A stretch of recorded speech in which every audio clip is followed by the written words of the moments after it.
Hi guys, this is Hima Hegde, bringing to you the daily news podcast at Sourcing Classes. All the news you need to know and more. To begin with, take a look at these headlines. They read, the government looks to implement all four labor codes in one go by December, says Gangwar. The draft rules of three codes on industrial relations, social security and occupational safety, health and working conditions are likely to be circulated by the first week of November for feedback. So basically, the government is aiming to implement all the four labor codes in one go by December this year and complete the final stretch of the labor sector reforms, the Union Minister Santosh Gangwar has said.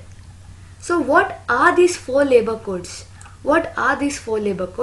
So here they are: the labor codes on wages, the labor code on occupational safety, health and working conditions, the labor code on industrial relations and the labor code on social security and welfare.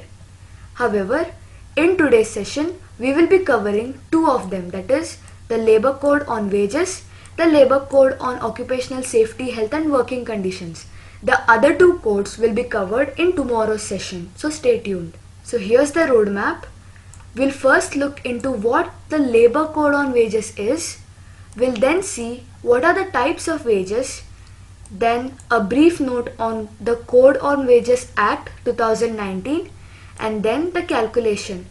The calculation is basically factual, so I've just presented it before you. So here is it. The labor code on wages. The Code on Wages was the first of the four codes proposed by the government as a part of its labor law reforms that was passed by the Parliament in August of 2019. Now this code subsumed four acts, that is the Payment of Wages Act of 1936, the Minimum Wages Act of 1948, the Payment of Bonus Act of 1965 and the Equal Remuneration Act of 1976. The Labour Ministry had circulated the draft rules on the Wage Code Bill last year in the month of November, but held back its finalization and implementation. The ministry wanted to implement all the four codes and rules under those in one go, as all of them were interlinked. So now, the Ministry of Labour and Employment has published the draft rules framed for the implementation of Code on Wages Act of 2019. So the implementation of the Codes on Wages Act 2019 guarantees minimum wages. It guarantees minimum wages to all, defines how the wages will be calculated. And also prescribes a national floor wage for all the states. So floor wage is something that will be fixed taking into account the living standards of the workers. Let us now look into the types of wages. So the most commonly discussed type of wage would be the minimum wage. International Labour Organization defines minimum wage as the minimum amount of remuneration. Remuneration is nothing but the income, that is the money you receive for certain service that you have provided. Minimum amount of remuneration that an employer is required to pay wage earners for during the work performed for a specific period. Now this cannot be reduced. This amount cannot be reduced by collective agreement or an individual contract. The minimum wage also takes into consideration the food, shelter and clothing. Next, we have the living wage. It is the wage needed to provide the minimum income which is necessary to pay for the basic needs. On the cost of living in a specific community. Now this also takes into consideration education, health, insurance, etc. Coming to the fair wage, the mean of the minimum wage and the living wage will give us the fair wage. Lastly, we have the starvation wage. So starvation is a word that is interlinked with insufficiency. So the starvation wage refers to the wages which are insufficient to provide the ordinary necessities of life. So now we have the Code on Wages Act of 2019. Here's a key point to remember. The latest draft rules are same as the preliminary draft rules published in the month of November 2019, with one major change. That is, the ministry has changed the work requirements for eligibility for minimum wages and other benefits from 9 hours to 8 hours. So that is the only change. The number of hours is reduced from 9 to 8.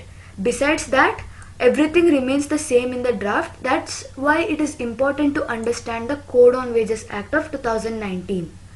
So firstly, this aims to transform the old and obsolete labor laws into more accountable and transparent ones, and seeks to pave the way for the introduction of minimum wages. We have already seen what minimum wages are. So into the introduction of minimum wages and labor reforms in the country. Then we have the multiplicity of wage definitions. So the multiple definitions given to a wage have created certain ambiguities. These ambiguities would slow down the litigation, that is the legal process, the process of taking legal action. Now this code, the Code on Wages Act of 2019, would remove the multiplicity of wage definitions, which can significantly reduce the litigation, that is the process of taking legal action, as well as the agreement cost for employers. Next, it regulates the wages and bonus payments where any industry, trade, business or manufacturing is being carried out. It also seeks to universalize the provisions of minimum wages and timely payment of wages to all employees irrespective of the sector and wage ceiling. Most importantly, this code or this act empowers the central government. The central government is empowered to fix the floor wages by taking into account the living standards of the worker. It may set different floor wages for different geographical areas. However, it is important to note that the minimum wages decided by the central or the state government must be higher than the floor wage. It must be higher than the floor wage. So lastly, we have the calculation. This is purely factual and self-explanatory. So let me read it out for you. According to the draft rules that we just discussed, the basis for calculating the minimum wage would be a standard working class family of one earning worker, a spouse and 2 children, a net intake of 2700 calories per day each. Per day each, that is each of the members of the family, that is one spouse, 2 children, would be have been taken into consideration to consume around 2700 calories per day, 66 meters of cloth per year, rent expenditure which is equal to 10% of the food and clothing expenditure, fuel, electricity and other miscellaneous expenses of 20% of minimum wage, and expenditure on children's education, medical care, recreation and contingencies amounting to 25% of the minimum wage. So this is how the calculation is being carried out according to the new draft that is published. So that's about it for the Labor Code on Wages. Moving on, we have the roadmap for the Occupational Safety, Health and Working Conditions Code. For convenience, let us call it the OSH. We'll be looking into the objectives of the same, the coverage and regulation, followed by the rights and responsibilities of the employees and the employers. So the OSH, that is the Occupational Safety, Health and Working Conditions Code, aims to regulate the employment of workers, including those engaged by the contractors, and their working conditions across the sectors. Now we have seen that the previous code, that is the Labor Code on Wages, subsumes 4 acts. Likewise, the OSH replaces 13 labor laws, including the Factories Act of 1948, the Mines Act of 1952, to name a few. It is a compilation of legislations with a prime purpose of setting standards for working conditions and ensuring safety measures for the workers. The code has following objectives. Firstly, to employ women in all the establishments. For all types of work. They can also work at night, that is beyond 7 pm and before 6 am, subject to the conditions relating to safety, holiday, working hours and their consent. Then, to promote formalization. So formalization is to make something official, formal. So one of the objectives would be issuing of appointment letter mandatorily by the employer of an establishment to promote formalization in employment, that is to make it official.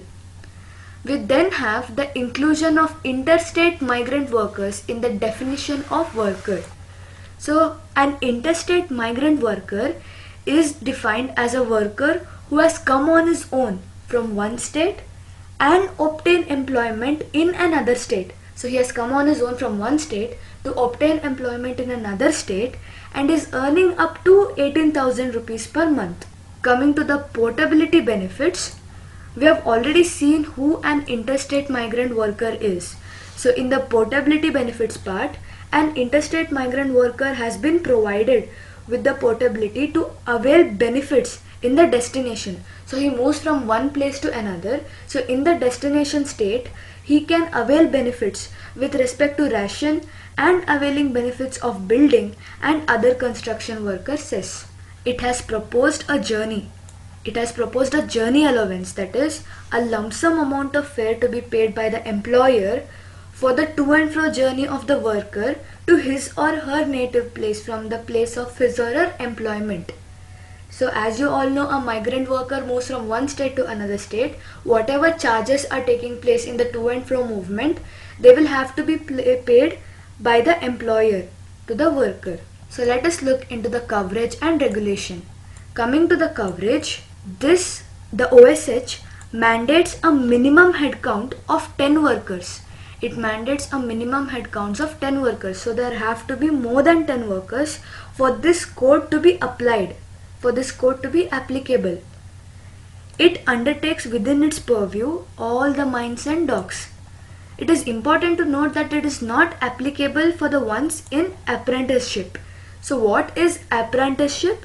It is the ones who are still learning the skills. The ones in apprenticeship are the ones who are still learning the skills. That is, in the modern day you use terms like training or probation. It is similar to that. Coming to the regulation part of it, it calls for mandatory registration.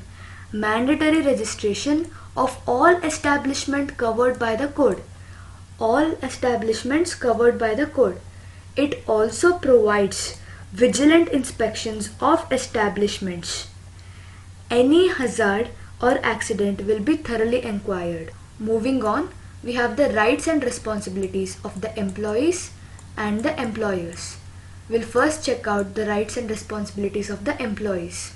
So to have an access to the information related to occupational safety and health hazard, reporting of any lapses or issues or glitches to the authorities, compliance with the set standards, that is he has to agree to the standards which have been set to the occupational safety in favor of the safety. Then coming to that of the employers, they have to ensure a hazard-free workplace. A hazard-free workplace. Free health checkups once a year. Free health checkups once a year and due communication of authorities in wake of any hazard, accident leading to death or injury. So that's about it for the OSH. Hope you found it informative. Thank you. Here's a snapshot from the Daily News Diary document that you will find in the official Sourcing Classes website. Here are the main specific questions. Let me read them out for you. How is the status of transition of power in Belarus disrupting its stability and prosperity as a nation? What circumstances in the past led to the Armenia-Azerbaijan conflict and what is the mediation role to be played by Moscow? What is the Malabar exercise and explain why is the inclusion of Australia into it necessary? Justify the modification to the Forest Rights Act of 2006 to enable the tribals building houses near to the forests. Describe the first of its kind city biodiversity map and its objectives. Here is the prelims question. Match the following Indochina bilateral agreements to their objectives.